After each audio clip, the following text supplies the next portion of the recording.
Hey, what is up, YouTube? This is We All Juggle Knives with a pair of Ganzos.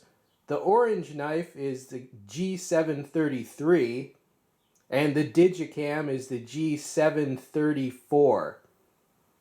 Alright, and the orange one has an axis lock, and the Digicam has a liner lock. Now, I got these blades at gearbest.com. Alright, it's gearbest.com. The pricing is usually between $15 and $20. It really depends if they're having a sale, so I'll include that link. Okay, a little bit of a closer look. I like the orange on this. I mean, it's very bright. It's high vis. High visibility orange. You've got open pillar construction with fairly beefy liners. Polished pocket clip. As I said, axis style lock, opening hole, opens very smoothly, and here is its cousin. Yes, and I really like the Digicam. Like, orange and Digicam are my favorite of the color schemes. And as I said, it's a liner lock. There you see it on the partial tang. Nice early lockup. It is secure. I mean, I can push on it. It doesn't move at all. It doesn't move at all, no blade play, and it's easy to disengage. And this one has a stonewash finish on the blade. Let's see if I can bring that out. Yeah, it's got a light stonewash finish. Very attractive. And the liner lock model has a satin finish. There you see that. And the blade, it's designed for slicing. It's got a thumb ramp with jimping, and these are clearly based on the SPYDERCO stretch. I don't know if they make this one anymore, but it's one of my favorite SPYDERCOs. This is ZDP 189 steel. I think they make a green one now, but I like the blue. It's almost like a police blue.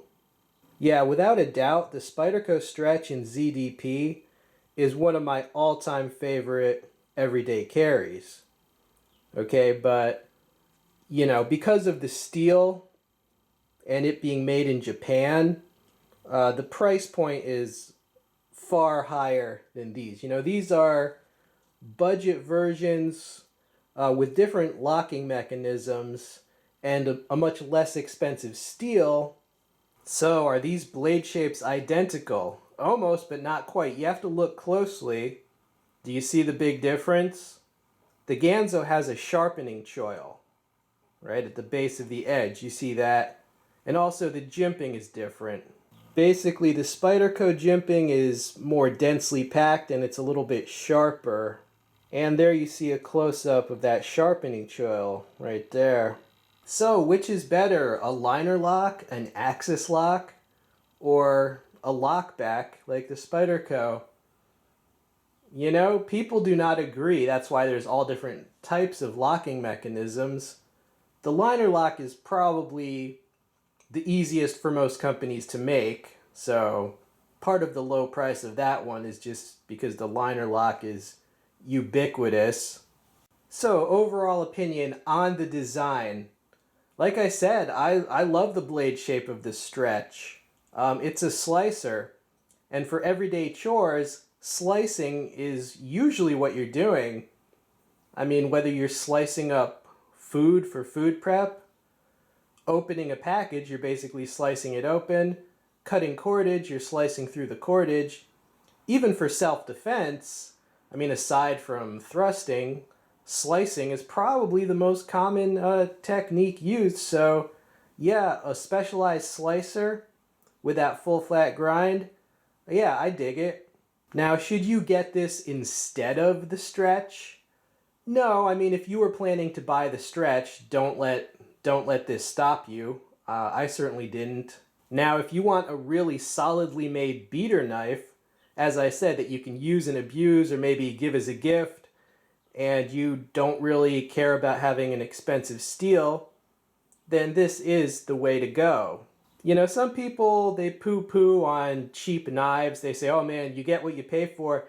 That's not really true, because I've seen like $15, what they call gas station or flea market type knives.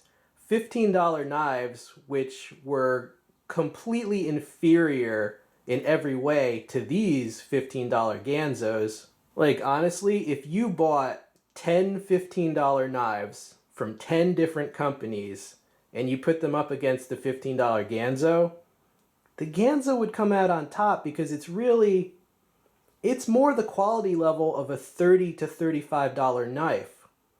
You know, it's around the quality level of the Spyderco Tenacious, which is also made in China, of course, so it figures they'd be around the same quality level.